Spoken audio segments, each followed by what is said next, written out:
सुनो सब बबू। हाँ। आज हमनी के पंचायत में घूमे चले के बा। हाँ। ठीक बा। हाँ। तो पंचायत में चले के बाद तो खूब बढ़िया से फेंक दे के बा कि हम हई कइले बानी हौ कइले बानी। 5 साल के बाद तो जाता नहीं सोन। आ जीत गए बाद के करा के पूछता। ठीक बा। चलो सोन पंचायत में घूम लिया थोड़ा देर। चलो। अरे छातावा सीधा रखो ना।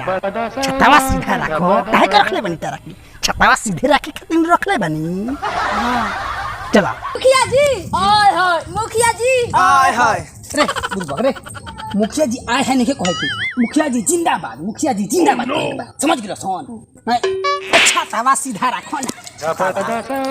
मुखिया जी जिंदाबाद। मुखिया जी जिंदाबाद।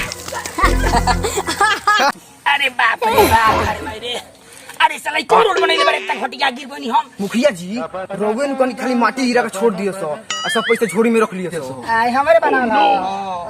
मुखिया जी देखो तनी कितना सॉलिड रोड बनैले बन सो साफ चमकोता। हमार बनावल हो नु। हां रोवे बनावल हो। हां त बढ़िया बा क्वेश्चन को बढ़िया बा। चलो सर जिंदाबाद मुखिया जी जिंदाबाद। ए राजना अपना पंचायत के मुखिया कौन हो? बाबे एगो चिली घूसा ना। हाँ जब इलेक्शन आवेला नु तब पंचायत में या गांव में घूमेला वोट मांगे खातिर। जब फिर वोट जीत जाई तो फिर अकेले जाके चुली में घुस जाला। फिर 5 साल के बाद निकलिए के हम चिन्हत नहीं खियावे दो। अच्छा तो मुखिया जी जिंदाबाद। जिंदाबाद। प्रणाम। के है रे महाराज? रो हमरा चिंता नहीं का। छाता लगाओ ना। छाता लगाओ। ये महाराज रुआ पंचायत के हम मुखिया होई। मुखिया? हां आज 10 साल से रुआ पंचायत के हम ही मुखिया बानी। मुखिया रुआ हमरे कन के चिन्हतानी। मारवा तो कबो लौकबे नहीं कइले खाइ रहू चेला वाला इने उने लौके लालो। मारवा कामे कइले बनिया कहतनी हम पंचायत के मुखिया होई। हम काम नहीं कोइनी। कहां ए काम करे बनी तनी गिनमाई तो। ये महाराज जतना कुछ काम भइल बा सब हमरे नु कइल हो।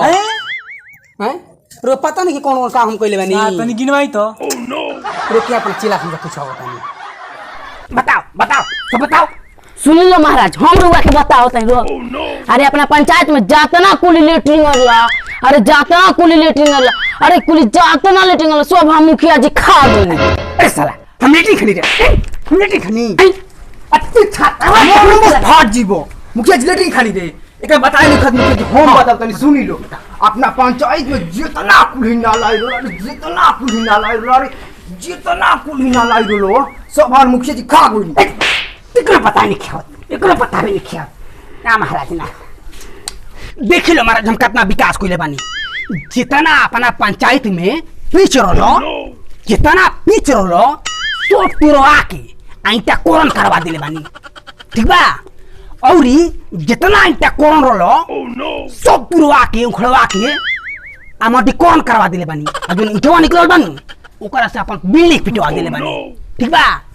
और वो लोग बार-बार कहने विकास विकास विकास।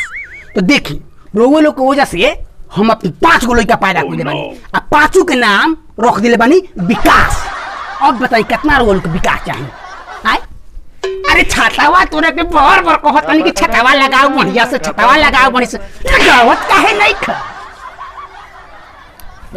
लगता कि मुखिया कुछ ज्यादा ही फेंकता। विकास विकास कह के कुछ नहीं कले अपने पंचायत में। तो आप लोग के कंगाल बना दिले बा पूरा।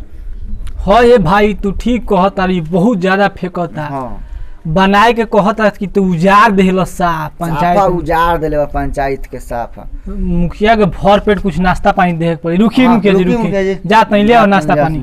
मुखिया जी लागो तो मेरे भर नाश्ता करो। अरे बुबक तनी के बुझाता कुल सब हमारा काम के थी हो। काम पहले बन तब लोग हमारा का पूछत है तना। आई पूरा रसगुल्ला ना सो दियो तो हमरा के दे दियो। फेंकलो बस मार के फाड़ दो। चलो हम बड़का भानी तारल से दू दो 3 देखो ना तो अब हम 50 जाए। ये का तू लोग हमनी के मर बनू। हैं तो तू लोग 3 जना बाड़ो नु तो हम 3 कुछ गाइल बानी। ठीक बा पाट दो अटे रे कोरसन रोटी एक। अरे सब पागल हो चुका मारे माफ कर दो। हम हो गया खाना ना अपन की अपन खाना ना माफ कर।